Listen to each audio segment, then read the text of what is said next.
Demain s'ouvre la première session spéciale de la Cour d'assises de Bamako. 51 affaires sont inscrites au rôle et 181 personnes sont accusées. Pour les infractions, nous pouvons noter atteinte aux biens publics, blanchiment de capitaux, faux et usage de faux, escroquerie et abus de confiance. Nous parlerons également de cette action humanitaire de la Croix-Rouge et du Croissant-Rouge du Qatar. Plusieurs infrastructures hydrauliques et de santé ont été inaugurées dans la région de Koulikoro, des actions qui ont coûté plus d'1 milliard de francs CFA.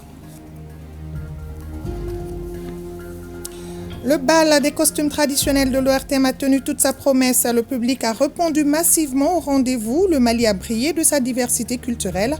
Les temps forts dans cette édition. Et ce soir, comme invité, nous recevons la ministre de l'Entrepreneuriat national, de l'Emploi et de la formation professionnelle, Bagayogo Aminata Traoré. Il sera question de l'organisation du Salon de l'ingénierie, de la transformation et de l'apprentissage à CITA, un salon qui se tiendra du 3 au 8 juillet 2024 à Bamako. Mesdames, Messieurs, bonsoir et bienvenue dans la grande édition de ORTM 1. Bonsoir Madame la Ministre. Bonsoir Khadijatou. Merci à vous d'avoir répondu à notre invitation et je vous reviens tout à l'heure, le temps de passer quelques reportages. La première session spéciale de la Cour d'assises de Bamako démarre demain, lundi 1er juillet et se poursuivra jusqu'au 30 août prochain. 51 affaires sont inscrites au rôle de cette session spéciale. Les accusés sont au nombre de 181. Les infractions sont liées à l'atteinte aux biens publics, au blanchiment de capitaux, faux et usage de faux, escroquerie et abus de confiance. Pour plus de précisions, écoutons les explications de l'avocat général près la Cour d'appel de Bamako. Bourama Kariba Konaté est au micro de Garibou Péro.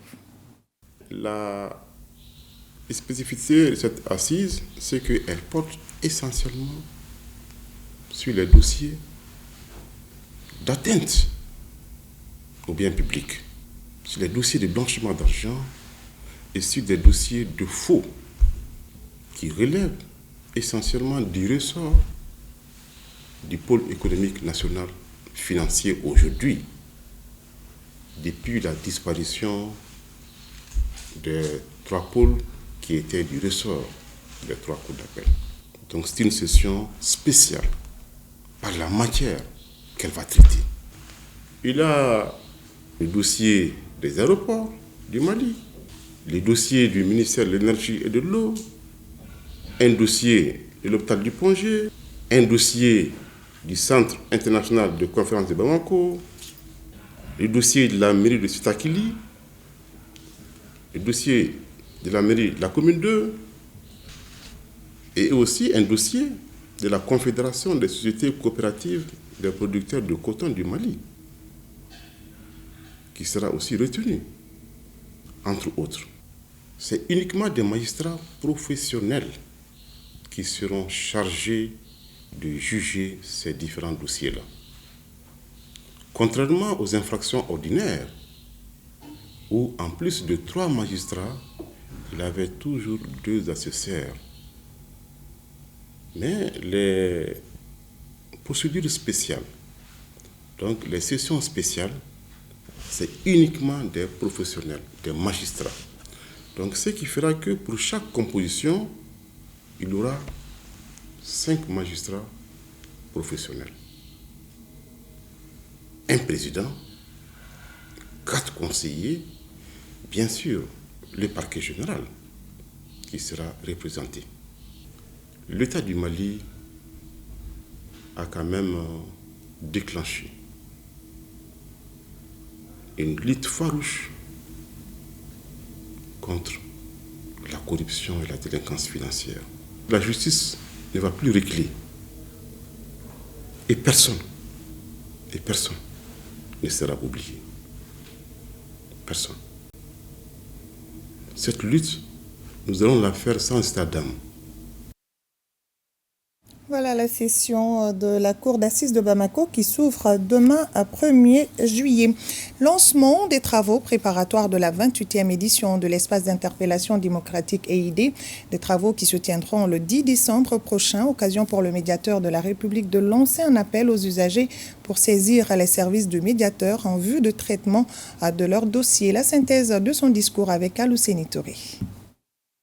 Le 10 décembre, notre pays célébrera, à l'instar de la communauté internationale, la Journée internationale des droits de l'homme. Et ce sera à travers la tenue de la 28e édition de l'espace d'interpellation démocratique. L'espace d'interpellation démocratique a pour objet d'informer les opinions publiques nationales et internationales sur l'état des droits de l'homme en République du Mali, de contribuer de manière active et pédagogique à la réalisation d'une culture démocratique nationale et d'impulser de façon significative la politique de promotion et de protection des droits et libertés des citoyens. Institué depuis la période de la démocratisation de notre pays, l'espace d'interpellation démocratique se veut un lieu de recueil et de traitement des préoccupations des citoyens qui s'estiment lésés dans leurs droits. Ce forum est un espace public de dialogue direct entre gouvernants et gouvernés. L'EID est saisie pour les motifs suivants: les actes qui portent atteinte aux droits de la personne humaine, les cas d'injustice tels que les inégalités, les actes discriminatoires, les dysfonctionnements de l'administration, le non-respect de la légalité, la violation des principes de justice et d'équité, la violation du principe de bonne gouvernance. En ce qui concerne la saisine du médiateur de la République, elle est directe et gratuite. Le médiateur invite alors les usagers à saisir par les voies appropriées les services du médiateur en vue du traitement de leurs dossiers en vue de la prochaine édition de l'EID. Par la présente allocution, j'ai l'honneur de procéder au lancement solennel de la campagne de dépôt des dossiers d'interpellation de la 28e session de l'espace d'interpellation démocratique à compter du lundi 1er juillet 2024. Cette campagne d'une durée de 3 mois se poursuivra jusqu'au lundi 30 septembre 2024.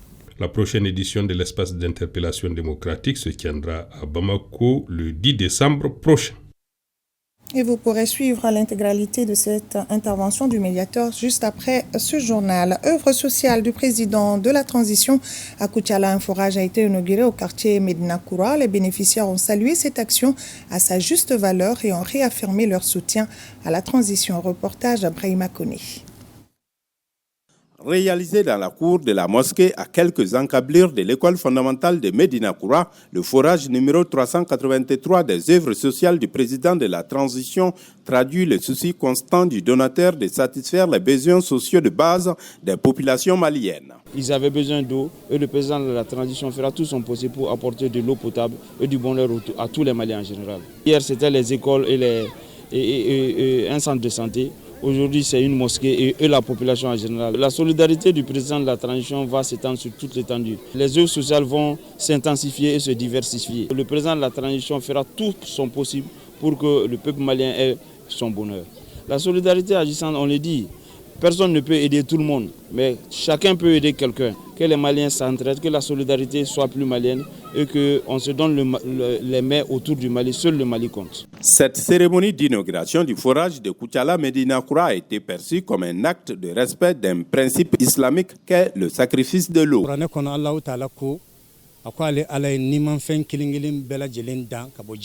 La source de la vie, c'est l'eau. Et l'emplacement de ce château, nous avons la mosquée, nous avons l'école et nous avons les centres de loisirs, un terrain de football. Nous disons très grand merci au président de la transition, le colonel Assimi Goïta, pour sa grande générosité. Je terminerai mon intervention en rassurant d'une bonne gestion de cet ouvrage en mettant en place un comité de gestion qui aura la charge des divers aspects de sa gestion. Cette cérémonie a été mise à profit pour réitérer le soutien de la population koutialaise aux autorités de la transition. 11e édition de CEO Talk du réseau de l'entreprise en Afrique de l'Ouest. Il s'agit de donner des informations relatives à l'accès des PME aux fonds et aux conditions de financement.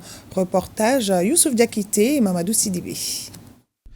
Le réseau de l'entreprise en Afrique de l'Ouest veut apporter des solutions concrètes à la problématique du financement des petites et moyennes entreprises. C'est ce que justifie le choix de ce thème, l'accès au financement des petites et moyennes entreprises, défis et opportunités. Le CEO Talks, rappelons-le, est une véritable tribune de dialogue direct. C'est un espace de réflexion, d'échange et de partage d'expériences entre des chefs d'entreprise confirmés et les jeunes aspirants entrepreneurs. Nous devons tout mettre en œuvre c'est-à-dire les structures pour pouvoir accompagner ces PME. Quand vous regardez le tissu économique du Mali aujourd'hui, il y a plus de 80%, c'est-à-dire des PME qui animent l'économie malienne. Donc, il faut mettre tout en œuvre pour que ces PME puissent avoir accès au financement. Au niveau de Mali Angels, on a reçu des demandes de financement par des micro-entreprises qui n'ont pas des états financiers, qui n'ont pas de bilan, qui n'ont aucune comptabilité. Et généralement, lorsqu'on demande un financement auprès d'une banque, il y a des critères à remplir. Ces critères-là, c'est toute une documentation à fournir par rapport au mode de fonctionnement des banques. Alors, quand je dis changement de paradigme, il faudrait que les banques, la place, pensent à un nouvel modèle de financement qui n'est pas aussi rigoureux par rapport à l'accès au financement. Les participants pensent avoir tiré des leçons des échanges. Nous sommes des prestataires de services, on travaille avec des grandes organisations. Nous avons dit, on va changer notre méthode de telle sorte que les banques viennent vers nous. Il ne faut pas que nous partons vers les banques. En faisant quoi? En travaillant plus sur nos offres de services et en tissant une très bonne relation avec nos clients. Le ministre de l'Industrie et du Commerce rassure qu'avec la détermination et la persévérance, on peut atteindre tous les objectifs. Que le développement économique durable et exclusif du Mali se fera avec les PME ou ne se fera pas. Et que financer les PME n'était pas une urgence, mais c'était une exigence. 80% des entreprises au Mali sont des PME. Et au même moment, les banques ont contribué pour 4 000 milliards de financement. Donc les banques financent l'économie, parce qu'il y a eu 4 000 milliards de financement. Mais lorsque les banques financent l'économie et que 80% des entreprises sont exclues, les banques ne financent pas l'économie. Les CEO Talks, une initiative du réseau de l'entreprise en Afrique de l'Ouest, sont rendues possibles grâce à l'accompagnement du programme des Nations Unies pour le développement PNUD. Lancement au Palais de la Culture Amadou Hampâté-Bâ de la foire aux métiers sur les secteurs d'opportunité du développement rural et de la sécurité alimentaire à Bamako. Cette activité veut une meilleure orientation et insertion professionnelle des jeunes. Reportage Moussa Kamara.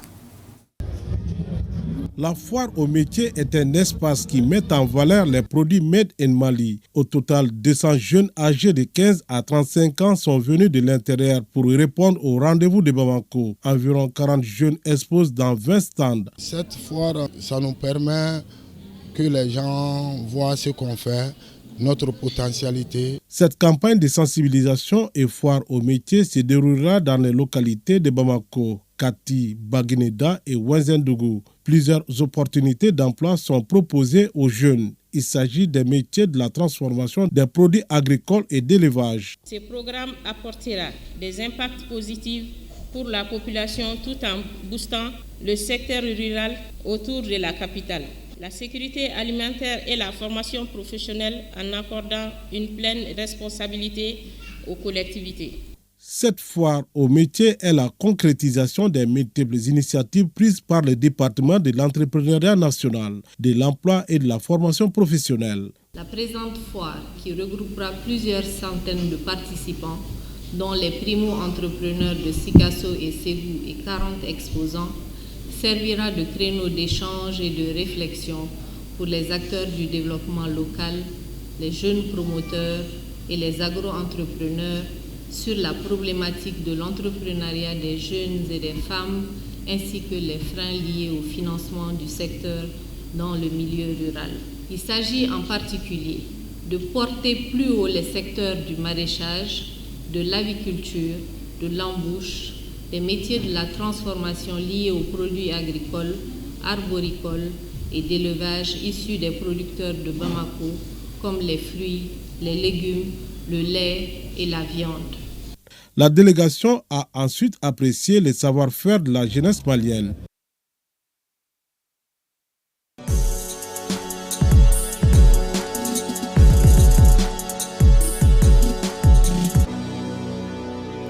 Voilà, on en vient à l'invité de 20h ce soir. Comme annoncé dans les titres, nous recevons la ministre de l'Entrepreneuriat national, de l'Emploi et de la formation professionnelle, Bagayogo Aminata Traoré. Madame la ministre nous parlera du Salon de l'ingénierie, de la transformation et de l'apprentissage, TITA, qui se tiendra du 3 au 8 juillet prochain à Bamako.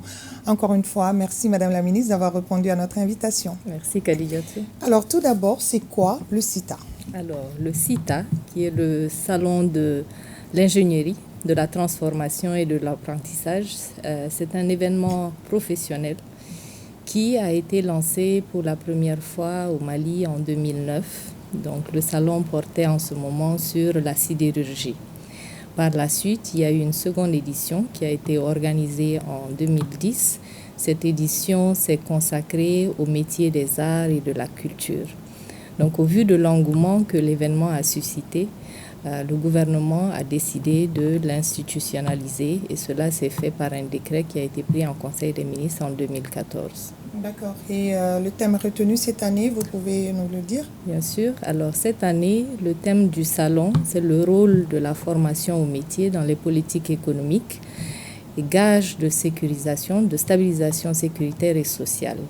Donc l'objectif principal recherché à travers cette thématique, c'est d'informer sur les différents métiers, sur les différentes filières de formation qui existent, mais aussi de valoriser ces jeunes et ces femmes qui ont fait le choix de la formation professionnelle.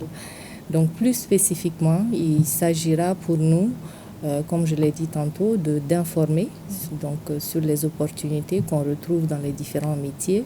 Il s'agira aussi de valoriser ces métiers-là, de tisser des liens et il s'agira aussi d'informer sur les perspectives d'emploi, mais aussi sur les offres de formation.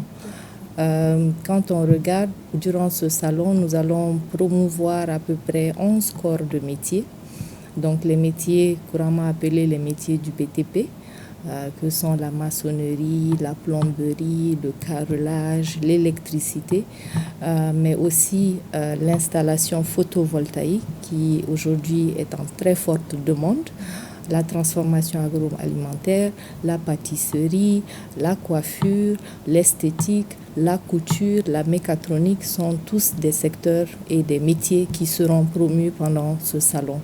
In fine, les résultats recherchés à travers l'organisation de ce salon, c'est de permettre une meilleure connaissance des métiers, surtout auprès de la cible jeune. C'est aussi de permettre un changement de perception par rapport à ces métiers de la formation professionnelle et aussi d'arriver vers un engagement plus accru des entreprises pour accompagner le secteur de la formation professionnelle.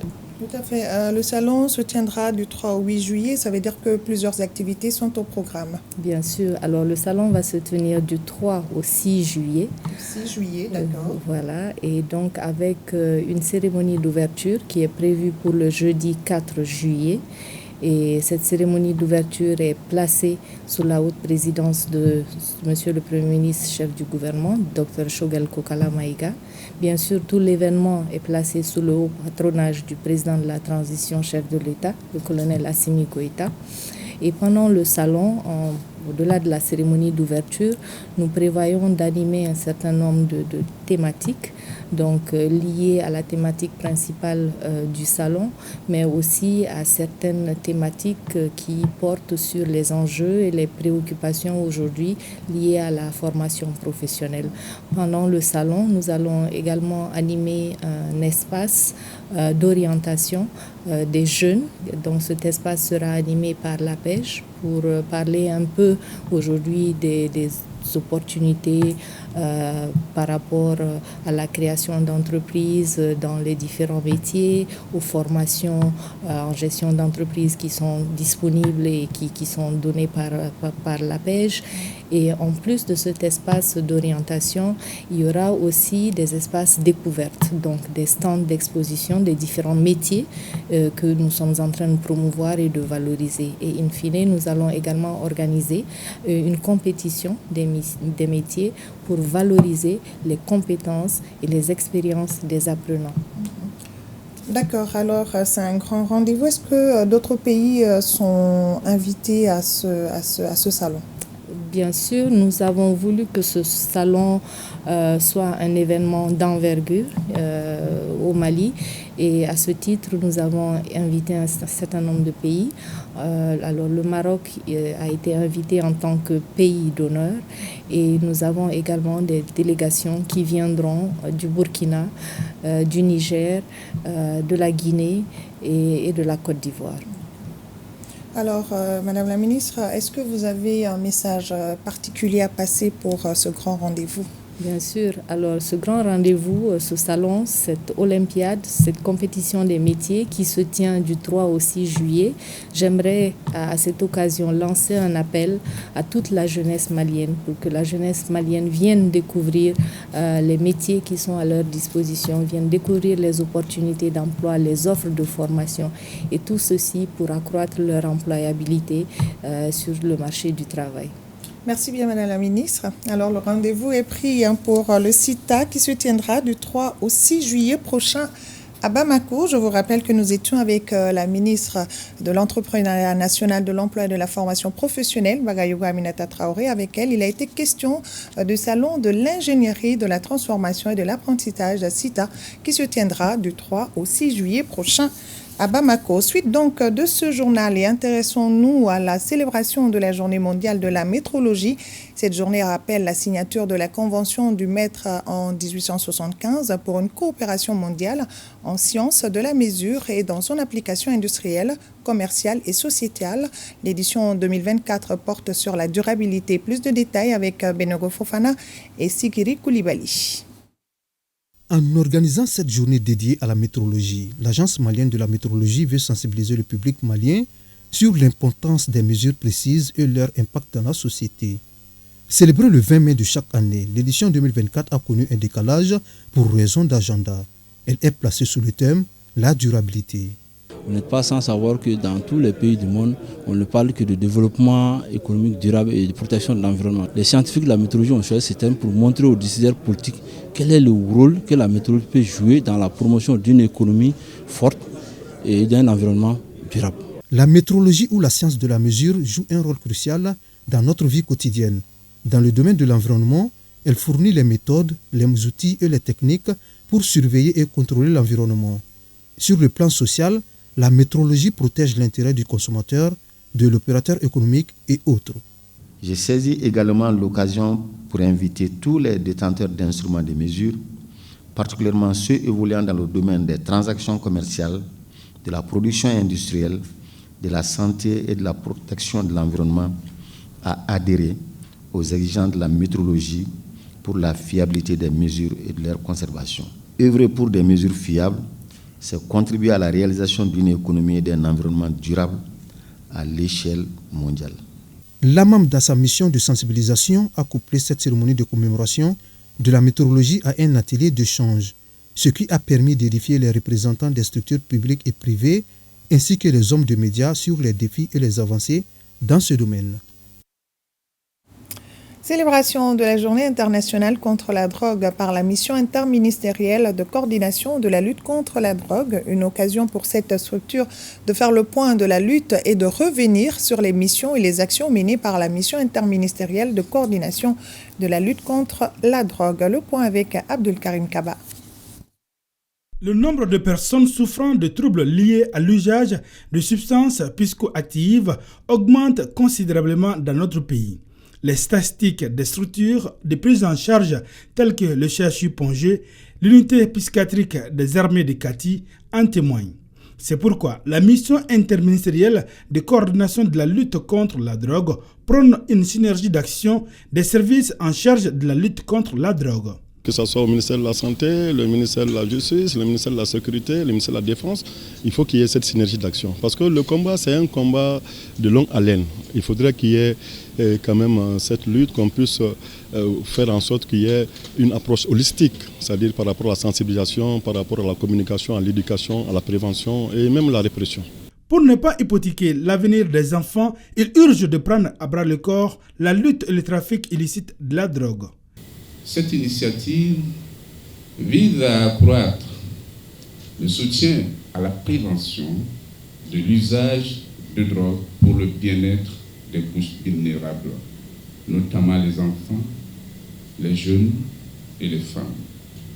Pour atteindre cet objectif, la mission interministérielle de coordination de la lutte contre la drogue a été opérationnalisée en novembre 2023.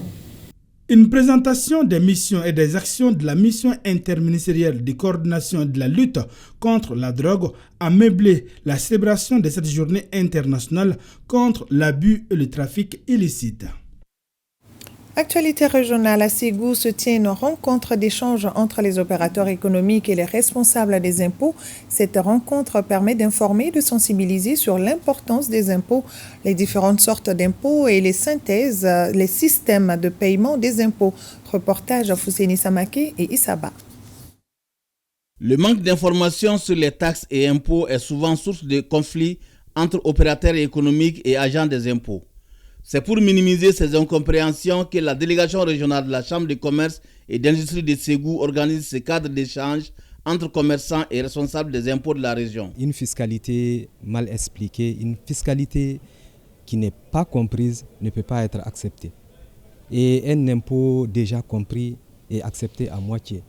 Et ce matin, je pense que ça va nous donner l'occasion d'être en contact direct avec nos partenaires, échanger avec eux, lever les voiles sur certaines incompréhensions et permettre à ce que les impôts soient acceptés et payés dans les meilleures conditions. Les explications sur les objectifs des impôts, les différentes sortes d'impôts, les systèmes de recouvrement ont permis de mieux édifier les opérateurs économiques. Cette rencontre permet de mettre les opérateurs économiques au même niveau d'information sur les impôts, que les agents chargés des impôts comprennent les commerçants afin d'éviter les incompréhensions. Il s'agit juste d'un cadre d'échange pour permettre aux uns et aux autres de comprendre certaines notions liées à la fiscalité.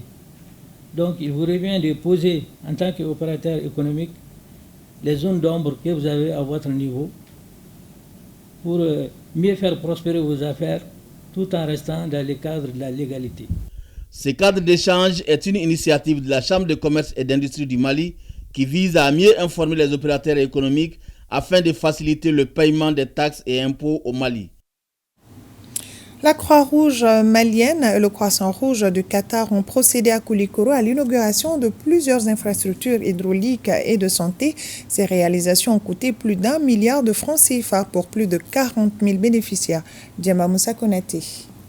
Le Croissant-Rouge du Qatar rallonge la liste des réalisations dans la région de Koulikoro. Il pose ainsi des actions allant dans le sens du développement. À travers la Croix-Rouge malienne, le diplomate qatari a inauguré une maternité à Massala dans la commune rurale de Méguétan. La région bénéficie également de 11 adductions d'eau potable, 5 maternités et leur équipement, la réhabilitation et l'équipement de 10 centres de santé. En plus de ces réalisations, la Croix-Rouge malienne, en collaboration avec le Croissant-Rouge du Qatar, a financé les activités génératrices de revenus pour les populations vulnérables de la région à plus de 200 millions de francs CFA. Il s'agit d'un programme implémenté par la Croix-Rouge malienne avec le soutien technique et financier du Croissant-Rouge de Qatar d'une valeur de 1,2 milliard de francs CFA. Ces réalisations visent à améliorer significativement l'accès des communautés aux services sociaux de base et à atténuer la souffrance des populations. Le Croissant-Rouge qatari envisage d'accroître son aide au Mali et prêt toujours à faire plus pour concrétiser les aspirations du gouvernement Mali et sa population. Nous vous exhortons surtout à renforcer encore ces cadres de partenariat qui servent encore à apaiser la souffrance de notre communauté. Des investissements colossaux salués par les autorités maliennes. Cependant, beaucoup d'efforts restent à fournir dans le domaine de l'hydraulique à Koulikoro, d'où ces cris de cœur des premiers responsables de la structure. Le président a souligné que les femmes de Koulikoro peuvent passer toute la nuit pour attendre l'eau. En tant que mère, en tant qu'épouse, je suis sensible à ce message.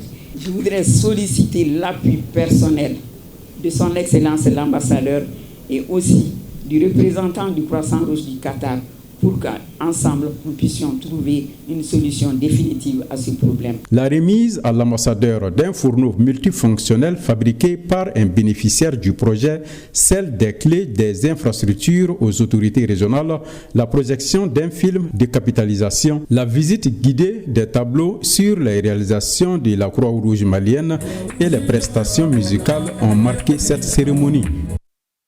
Le bal des costumes traditionnels de l'ORTM s'est tenu hier samedi au Centre international des conférences de Bamako. Le public a répondu massivement à l'invitation. L'objectif est de promouvoir la culture malienne à travers sa diversité. Le thème « Ma tenue, ma culture » les temps forts de cette soirée avec Bemba Sibi et Omar Traoré. Les hommes sont 1000 fois plus acharnés à acquérir des richesses que la culture, bien qu'ils soient parfaitement certains que le bonheur d'un individu dépend bien plus de ce qu'il est que de ce qu'il a, disait un penseur. Et les responsables de l'ORTM ont fait sien cette expression en magnifiant la culture malienne dans toute sa splendeur. Ceci à la faveur du bal de costumes traditionnel qu'ils organisent chaque année.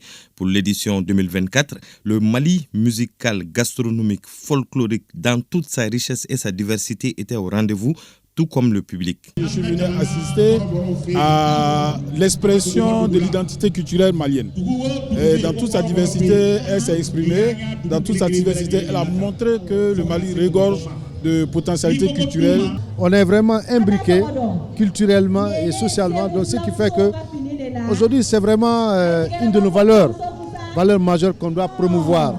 Et il y a le Sinanguya aussi, entre les ethnies, entre les régions. Il y a vraiment ce ciment qui permet aux Maliens vraiment de se retrouver et de s'unir autour de l'essentiel. L'essentiel est que la force du Mali réside dans sa diversité culturelle, une diversité qui doit nous unir. Et c'est l'esprit qui sous-tend cette soirée marquée par des prestations musicales sur 4 scènes, un défilé de mode, la dégustation de mets traditionnels et la lutte. C'est vraiment un mixage de valeurs culturelles et nous apprécions hautement. Je pense que l'ORTM doit poursuivre cette voie pour permettre aux Maliens et aux Maliennes de comprendre vraiment la culture malienne. Et je pense que c'est vraiment une expérience qui est bien pour la jeunesse malienne.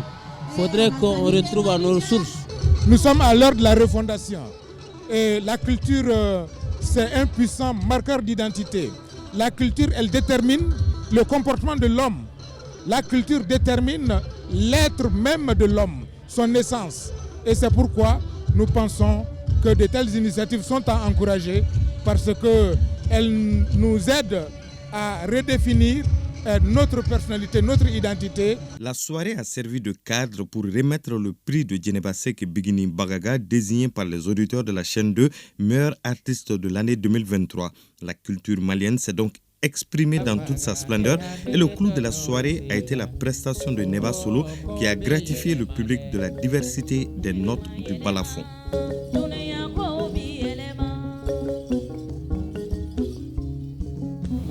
Voilà, le public a répondu présent à l'appel de l'ORTM, un véritable retour à la source. L'expression vestimentaire du bal des costumes traditionnels de l'ORTM, c'est avec Cheikh Oumar Sangari. De par l'intérêt qu'il porte au bal des costumes traditionnels de l'ORTM, sa présence physique à chaque édition et son accoutrement d'une authenticité sans pareil, on peut sans se tromper dire que le ministre de l'Artisanat, de la Culture, de l'Industrie hôtelière et du Tourisme est véritablement en phase avec la démarche culturelle de l'ORTM. En tant que premier gardien de la tradition, il ne veut pas rester à marge de la célébration vestimentaire. Je suis dans une tenue traditionnelle d'Ogon.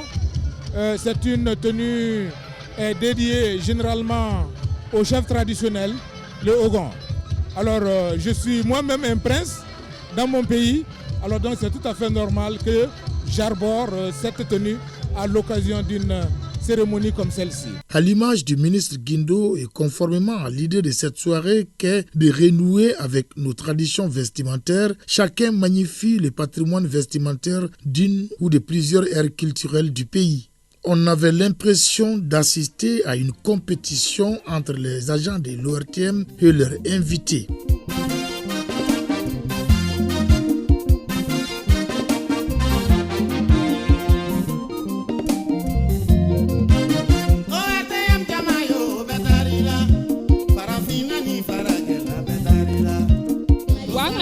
yi ni ma kɔnɔ ɲɛ saba kɛ I tɛ kunkolo in k'i kun n'i ye kɔnɔ ɲɛ saba de kɛ I bɛ kunkolo in k'i kun kɔnɔ ɲɛ kelen o kunkolo bɛ yen kɔnɔ ɲɛ filanan o kunkolo bɛ yen kɔnɔ ɲɛ kelen o kunkolo filɛ I yɛrɛ kun awɔ nin kɔnɔ ɲɛ saba n'i y'o kɛ I bɛ nin kunkolo in k'i kun nin tɔgɔ an fɛ yen Zumbu. Pour mon habillement, ça représente les soniqués et on a tendance à dire que ça c'est pour les magnons, surtout les Konyomoussou. Donc ça a une signification très importante chez nous et c'est pas n'importe qui le porte. C'est les accoutrements de nos ancêtres. Voilà, donc dans le milieu Bambara, milieu Malinké, milieu Soniké, on s'habillait comme ça autrefois.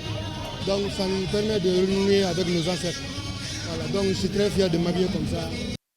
Ni fini na anye ASC Mali Empire beleleba munu mara kamina wagadula soso mande ani wurayam beleleba Sebu ani Kenedu anya be minan dondon de fara ɲɔgɔn kan walasa ka yira hali na wa fɛn bɛɛ lajɛlen fara ɲɔgɔn kan a bi tiɲɛ wɛrɛ yira. La diversité des tenues portées est grande à tel point qu'elle s'étend à d'autres pays. Je suis malien, je suis Bambara. Aujourd'hui, je représente, comme on dit en anglais, le Kwacha du Ghana, c'est-à-dire la tradition du Ghana. L'habillement et les colliers, c'est la tradition du Ghana. Et ça, là, ça c'est le tissu, comme le Comatex chez nous, ça c'est l'usine du Ghana qui a fait consommer ghanéen, c'est ça. Donc, en plus de l'accoutrement, certains participants improvisent des activités sociales.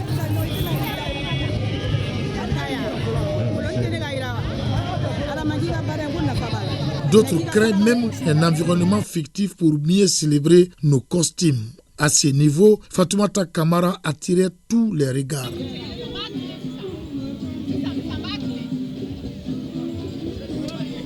En renouant avec le bal de costumes traditionnels, l'ORTM touche le cœur des Maliens et les sympathisants de la culture malienne. C'est simplement magnifique. Soyons nous-mêmes. Si on est nous-mêmes, eh bien on est puissant. Si on est puissant, eh bien on est solide. Si on est solide, on sert à quelque chose. On peut obtenir de bons résultats. Je suis Dafing de naissance, d'éducation, mais je crois que je représente toutes les ethnies du Mali. C'est une très bonne initiative. En tout cas, au moins on va se ressourcer un peu. Donc voilà.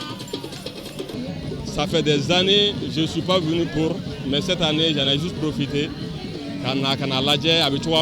Sinon, depuis Folo, j'ai beaucoup participé au fait. Ce n'est pas ma première fois. Non, mais c'est vraiment un plaisir. Il dit qu'il est très impressionné, qu'il aime beaucoup ce qu'il voit et que c'est sa première fois de voir autant de différences dans un même pays. Donc il s'y plaît bien.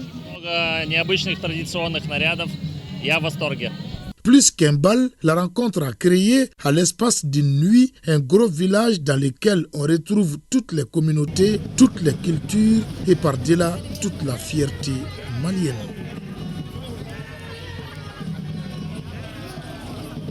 Ouais, une fierté malienne. La réussite du bal des costumes traditionnels dépend en partie des partenaires de l'ORTM. L'un des objectifs de l'événement est la valorisation de notre riche patrimoine culturel.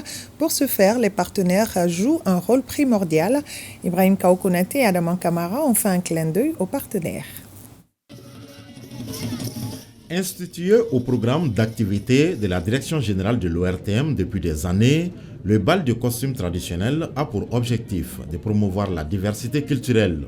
Pour ce faire, l'ORTM est accompagné par des partenaires dans l'organisation matérielle et technique.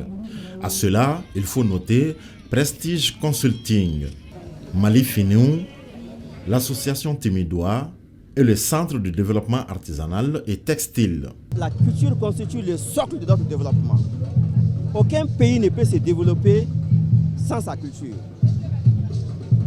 C'est pourquoi on dit quelqu'un sans culture, c'est comme un arbre sans feuilles ni racines.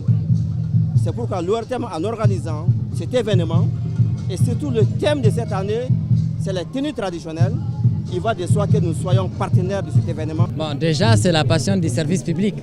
Donc, on a accepté d'être en partenaire. C'est notre deuxième édition comme ça avec l'ORTM, c'est la deuxième fois. Parce que c'est une belle initiative qui est à saluer et à encourager. Parce que Tout ce qui concerne la culture, le Mali en a besoin, en avait déjà besoin et surtout aujourd'hui. Nous sommes dans une période très cruciale où on a besoin de la culture, on a besoin de réunir tous les Maliens autour d'un idéal qui est la culture. Dans cette soirée colorée, la photographie permet de mémoriser l'identité des communautés. Les photos qui sont prises à l'occasion, d'abord ça permet de, comme je l'ai dit, de fixer les différentes communautés dans leur tenue traditionnelle.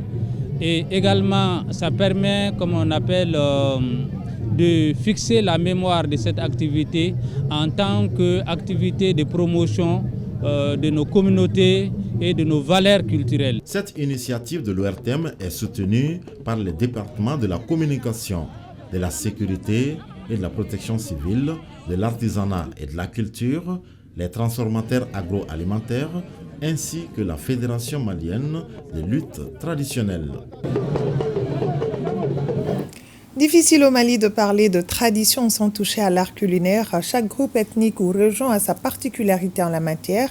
C'est ce qui explique la présence de plusieurs plats traditionnels lors du bal des costumes traditionnels de l'ORTM, du djouga, du nyeyenkini en passant par du fari et akra. Tout était là pour le bonheur des spectateurs, sans oublier les boissons locales. Dégustation avec Mariam Koulibaly. Installées au coin droit de la scène principale, les restauratrices ne manquaient pas de visiteurs devant leur stand. Elles proposent un menu bien garni et presque toutes les ethnies du Mali y trouvent leur compte. On a amené beaucoup de mets traditionnels, les mets de chez nous. On a fari, on a djouka, nyeyenkini, la fili, laro et akara. Ici, on retrouve des jus naturels 100% bio, sans conservateur. Les bienfaits sont qu'il n'y a pas de conservateur, il n'y a pas de produits chimiques, c'est que des jus bio. Dans ces lots de main, certains n'échappent pas aux yeux des spectateurs qui voient leurs souvenirs d'enfance ressuscités. On appelle ça akra. En fait, c'est des galettes que nous avions connues dans le temps. Et pendant le petit soir, on courait vers les mamans, chercher 10 francs. Parce qu'à l'époque, donner 25 francs à un enfant, ce n'était pas donné à tout enfant. Nous, quand même, à notre époque, donc c'est 10 francs qu'on nous donnait. Et le petit soir, on partait pour payer. C'est une galette très riche en vitamines. J'ai regardé un truc comme le akra. L'origine même du mot akra, peut-être ça vient d'Accra au Ghana. Donc c'est un repas que les Ghanéens préparent, que les gens ont dû vivre à Accra et ils ont dit que c'est quelque chose de bien. Ils ont fait chez nous, ils ne connaissent même pas les noms, ils ont mis le même nom de Accra. Partie intégrante du patrimoine national, l'art culinaire joue un rôle très important dans la préservation de la cohésion et du vivre ensemble. Sincèrement, je me vois au Mali. Et je suis au Mali et c'est le vivre ensemble, c'est de ça le Mali a besoin. L'ORTM faisait ça depuis longtemps, je participais. Je dirais qu'en réalité, ils doivent encore plus faire ça. Il faut que les régions se trouvent dans cette activité, qu'on voit toutes les communautés dans cette fête, avec l'art culinaire. Vous voyez le fari. Moi, je sais que les Ghana et les Mianga vont dire que je suis en train de manger les haricots, mais je pense que c'est pour tout le monde. Ces repas sont accompagnés par des jus naturels avec à la clé la boisson emblématique qu'est le thé. Le thé, c'est très bon. C'est très bon. Voilà, bravo à l'ORTM Paris gagné. L'entreprise citoyenne Toulouse vient de lancer la 3e édition de son opération de nettoyage dénommée Hivernage Tour. Le coup d'envoi de l'opération a été donné au Grand Canal Woyoyanko, Mohamed Namatra Keita et Adama Kamara.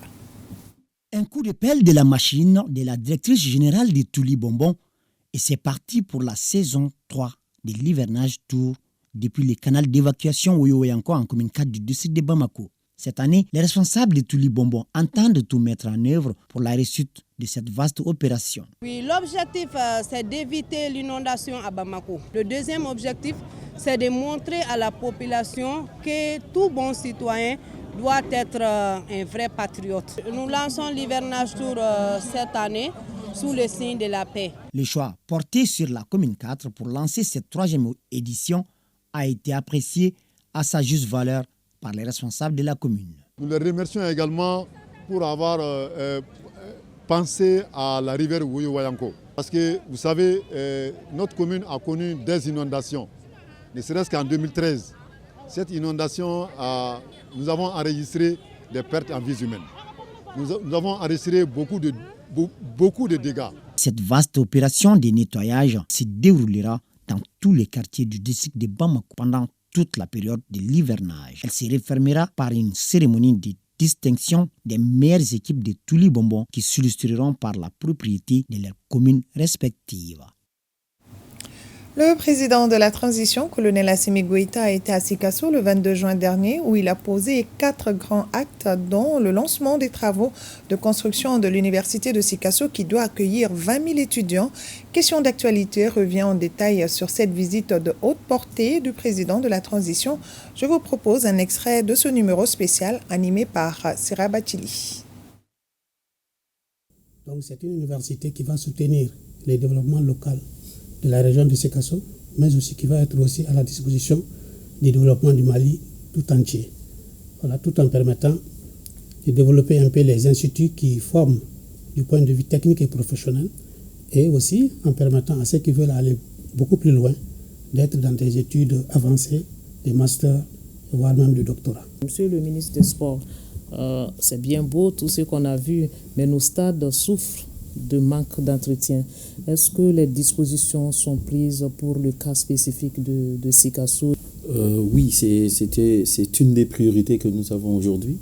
Donc, dans ce cadre-là, au niveau du département, nous avons initié une action de rentabilisation des stades eux-mêmes pour prendre en charge leurs propres entretiens qui ne soient pas forcément liés seulement à l'État. Le 22 juin, le président a inauguré la traversée de la ville, qui s'est fait en 2 fois 2 voies. Le président a aussi inauguré l'échangeur. La 3e infrastructure, c'était le viaduc que le président a inauguré, qui est un pont à passage supérieur et 10 km de voirie dans la ville de Sikasso. Monsieur Goïta, quelle est la suite du plan national de réponse pour la sécurité alimentaire? Au-delà des distributions alimentaires gratuites, il y aura aussi le renforcement des moyens d'existence pour rendre résilients non seulement les agro-pasteurs, en les octroyant par exemple les éleveurs de l'allemand bétail et de l'allemand volaille. Aussi un appui aux jardins maraîchers. Il est prévu aussi dans le Sahel occidental, la région de Nioro et de Caille, l'aménagement de 2800 hectares de terres dégradées.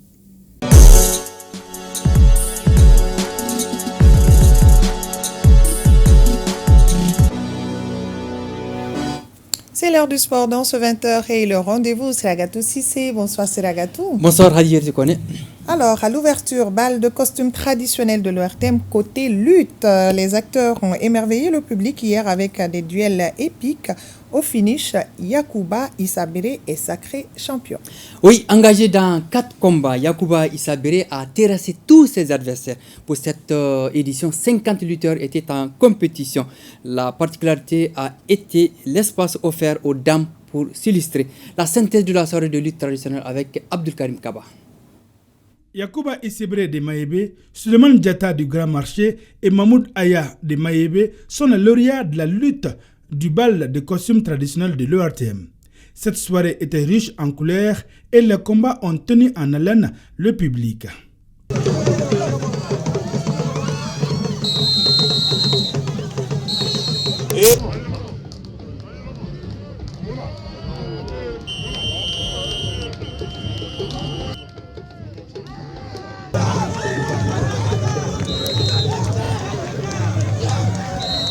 Au terme de 4 combats, Yacouba Issabéré est Balamba, c'est-à-dire champion.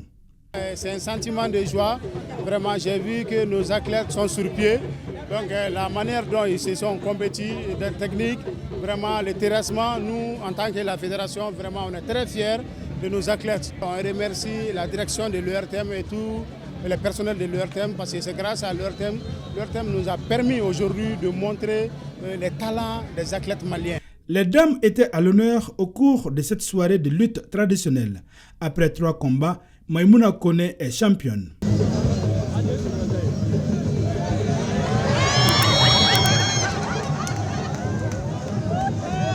Je suis très heureux, je Je suis très contente car c'est une première fois que cette festival, moi, je participe.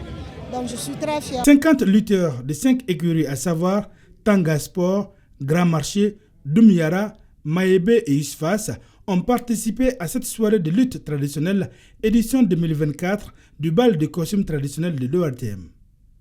Le combat s'est déroulé dans 3 catégories, les poids légers, les moyens et les lourds. Yacouba Issebré succède ainsi à Suleiman Sagara Balamba, c'est-à-dire champion de l'édition 2023 de lutte traditionnelle du bal de costumes de l'ORTM. Bravo Balamba et bravo également à la dame Koné. Tout à fait.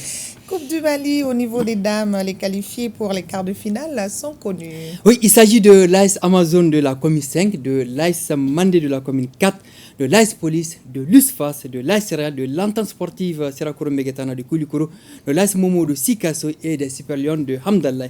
Les quarts de finale verront de belles empoignades entre ces équipes, toutes issues de la Ligue 1 féminine de football. Alors, on termine avec l'Euro 2024. L'Angleterre valide son billet pour les quarts de finale. Oui, l'Angleterre a sorti le grand jeu 2-1 après prolongation face à la Slovaquie. En quart de finale, samedi prochain, l'Angleterre sera opposée à la Suisse pour une place en demi-finale. Merci bien. Je vous en prie. Voilà.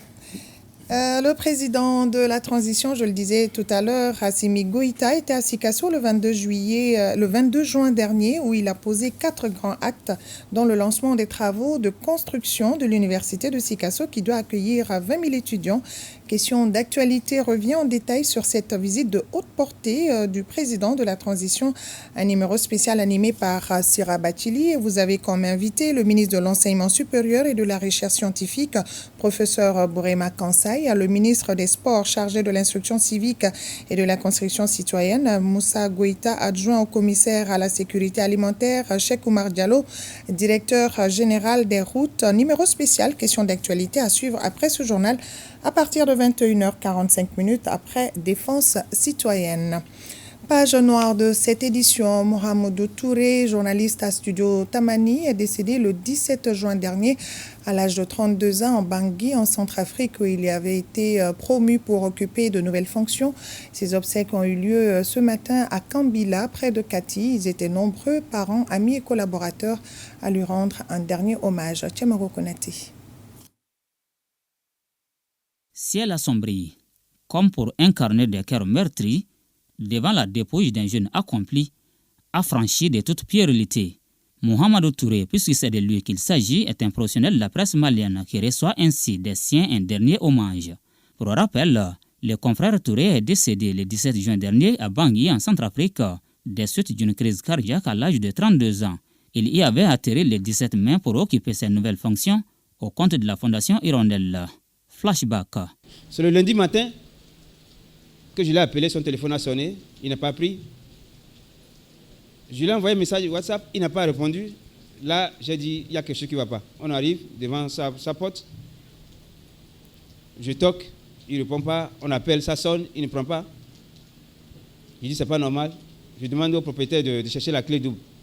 Donc, ils sont allés, ils ont trouvé la clé double, ils ont essayé d'ouvrir, ça ne passait pas. Je dis, on va défoncer la porte. C'est là qu'on a découvert le corps de Mohamedou, couché dans son lit. Difficile d'annoncer une nouvelle aussi triste et inattendue. Le jeune Touré avait été promu à ce poste après plus d'une décennie d'exercice à Studio Tamani, où il avait occupé des postes de responsabilité, dont celui de rédacteur en chef. Après l'annonce de la disparition brutale de notre collègue, confrère et ami, la consternation reste encore indescriptible. Consternation à Studio Tamani et à la Maison de la Presse, consternation à Bangui, consternation au siège de la Fondation Hirondelle, consternation dans tous les projets de la Fondation Hirondelle sur le continent. Studio Yafa à Ouagadougou, Studio Kalangu à Niamey, Hirondelle RDC à Kinshasa, Radio Sifak à Madagascar. Homme de radio à la voix séduisante, disposant d'un talent débordant, le confrère Touré a su marquer son temps, conciliant les médias classiques et les médias sociaux. Au nom de la grande famille de la presse malienne, nous ferons le serment de continuer ton combat, Mamadou. Le combat d'une presse indépendante, plurielle, professionnels, libres et épanouis. Puisse l'Éternel t'accueillir dans son paradis éternel. Mohamedou, je suis particulièrement très heureux d'avoir partagé avec toi des moments inoubliables dans l'exercice du métier que tu as pratiqué avec amour, sérieux, rigueur. Je me rappelle encore ton audace, puisqu'au moment où presque tout le monde avait peur de se déplacer à l'intérieur du pays à cause de la crise sécuritaire, tu as accepté de braver tous les dangers pour te rendre au centre et au nord du Mali pour servir ces millions d'auditeurs et de téléspectateurs qui t'écoutaient et te suivaient sur Studio Tamani à travers 85 radios partenaires membres de l'URTEL et ses 5 télévisions. Arraché à l'affection des parents, amis et collaborateurs, le confrère Touré repose pour l'éternité au cimetière de Kambila près de Kati. Très humble et très respectueux, dors en paix, cher cadet, que le Tout-Puissant t'accueille dans son royaume éternel. C'est la fin de cette édition. Merci à vous de l'avoir suivi. Bonne fin de soirée à tous.